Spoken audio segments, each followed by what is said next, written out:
Welcome to YouTube channel तपाईँहरूलाई तिनजना भोकमा स्वागत छ। नेक्स्ट डे नेक्स्ट भिडियो रहेछ है त। अनि आज चाहिँ हामी धेरै पछि भ्लग गर्दैछु।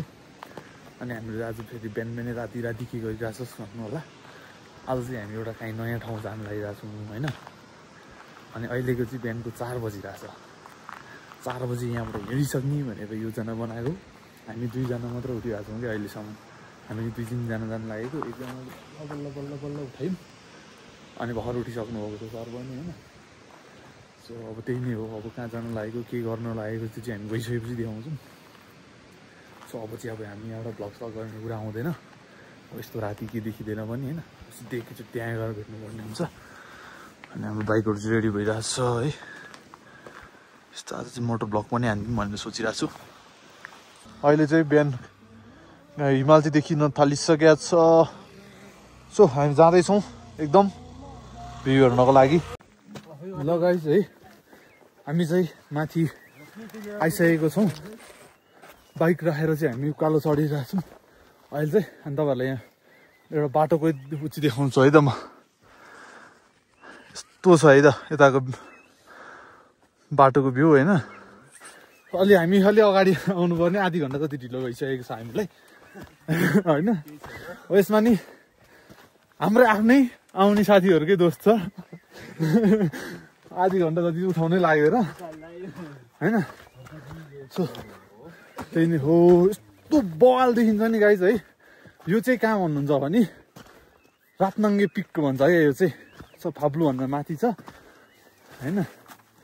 यसको वरिपरिको भ्यूहरू सबै म तपाईँहरूलाई देखाइहाल्छु अलि माथि पुगिसकेपछि।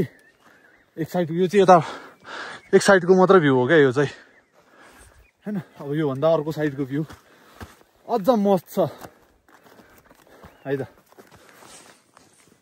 ल गाइस है त हामी यो साइडको अर्को उमा नि आइसकेको छौँ।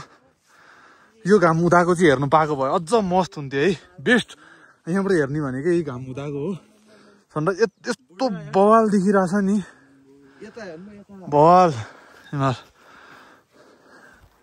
हामी चाहिँ आइसकेको छौँ त्यति नै उसमा। यस्तो अलिकति एकदम टाइमको कारणले गर्दा चाहिँ अलिकति ढिलो भएर है। त्यस्तो चाहिँ छैन तर हाम्रो भ्यू चाहिँ यस्तो छ है त। त्यहाँ एक ग्रुप चाहिँ आइसक्नु भएको रहेछ अघि नै।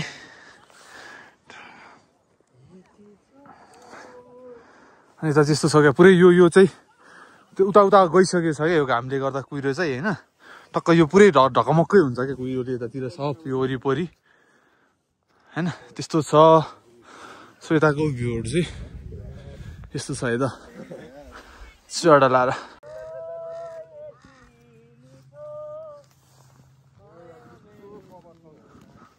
उताबाट नि भ्यू अर्को साइड आइरहेको छु मैले चाहिँ। अर्को साइड यस्तो बवाल छ नि यस्तो बवाल छ नि देख्न सक्नुहुन्छ। यस्तो छ है यतातिर चाहिँ। सो त्यही नै हो। यहाँबाट चाहिँ पिके दुधकुण्ड सबै देखिन्छ। हाम्रो यहाँबाट चाहिँ हाम्रो गाइजहरूमा चाहिँ एकजना उहाँ मात्र जानुभएको। एक भाइ पनि गएको छैन होला। तपाईँ र भाइ मात्र होला। त्यही हो होइन। अब विशाल दाइ र म चाहिँ गइसकेको पिके पनि होइन। म चाहिँ 2 चोटि पुगेको हो। त्यो चाहिँ कहाँ हो भन्नुहुन्छ भने यहाँ हो क्या पिके चाहिँ होइन। दुधकुण्ड कहाँ हो भन्नुहुन्छ भने त्यही पो त यहाँनिर हो क्या फेरि दुधकुण्ड। सो त्यही हो। दुधकुण्ड भन्ने चाहिँ हिमालको फेदमै हो। हिमालै हो भनौँ न। त्यस्तै छ। आइपुग्यो धेरै पछि। हामी यस्तो डाँडा पाखा नचढेको धेरै भएको थियो होइन। अनि कोही आउन नमाने सबैलाई चाहिँ एकदम मनाएर चाहिँ लिएर आउन सफल भएको छु म। त्यही हो है त। लगाइस है हामी चाहिँ अब यहाँबाट झर्ने बेला नै आइसकेको छ। अहिले चाहिँ 8 बजिसक्यो हैन। सो एकदम झर्न चाहिँ मन लागिराखेको चाहिँ छैन हामीलाई। अनि भ्यूहरू एकदम राम्रो राम्रो झन् भने झन् खुलिराखेको छ। यस्तो छ अब जाने बेलाको भ्यू चाहिँ हैन। सो त्यही हो, यहाँको हाइट चाहिँ 3300 मिटर हाइट छ रहेछ हैन। यहाँको यस्तै छ। अब हाम्रो बाइक चाहिँ अलिक तल छ, बाटो चाहिँ लास्ट यस्तो डेन्जर। अब म देखाउँछु तपाईँहरूलाई। अघि त अँध्यारो थियो, खासै देखाउन पाइएन। अब उज्यालोमा बाटो कस्तो थियो र हामी कस्तो बाटो पार गरेर चाहिँ आयौँ भनेर है त। अनि योभन्दा अगाडि चाहिँ आउँदाखेरि मैले यो बाटो नि बाइक लिएर आएको थिएँ क्या, माथि डाँडामै पुऱ्याएको थिएँ क्या मैले चाहिँ बाइक। यही बाटो लिएर गएको हो क्या, तल डाँडा। अनि अहिले चाहिँ लास्ट अप्ठ्यारो छ होइन, बाइक पनि पुरै किन रिक्स लिने भनेर यस्तो छ क्या बाटो चाहिँ। यस्तोमा अनि टक्क माथि त्यो जुन उसमै टावर भए ठाउँमै लगेर राखेको थिएँ है। त्यही नै हो। धेरै पछि भ्लग गरेको, बोल्न नि कस्तो हुँदो रहेछ अनिललाई। धेरै पछि भ्लग गर्दाखेरि क्या बोल्नु नि होइन हातसाथ गलेर एकछिन क्यामेरा उठाउनु नसकिँदो रहेछ। यस्तो छ क्या बाटो चाहिँ फेरि है। तपाईँहरू सोलुखुम्बु आउनुभयो भने चाहिँ एकदम छोटो मिठो राइड भनेको चाहिँ यही हो है हाम्रो। एकदम भ्यू पनि दामी छ आउँदाखेरि तपाईँहरूलाई। तर एकदम खुलेको बेला आउनुपर्छ, एकदम मर्निङ टाइममा मात्र। यहाँ चाहिँ फेरि दिउँसोतिर आएर यो भ्यू हेर्छु भनेपछि नसोच्दा नि हुन्छ। यहाँ बिहान खुल्ने भनेको चाहिँ यहाँ 5:30सम्म चाहिँ यहाँ माथि आइपुग्नु पर्यो। त्यही हो है। लगाइछ अरू त त्यस्तै छ। जेस आइसकेपछि रिग्रेट हुँदैन। त्यो गुम्बा हो दाइ, त्यो च्योङ गुम्बा भनेको चाहिँ त्यही हो क्या। फेरि च्योङ के भन्छ क्या त्यसलाई, च्योङ। त्यहाँ नि पुग्नु भएको छैन होला तपाईँहरू त? अनिललाई पुग्नु भएको छैन है। म चाहिँ त्यहाँ चाहिँ लगभग 7-8 चोटि नै पुगेँ होला क्या पहिलादेखि नै। जाने कहाँ त भने यो ठाउँहरू पनि म 2-3 चोटि आइसकेको।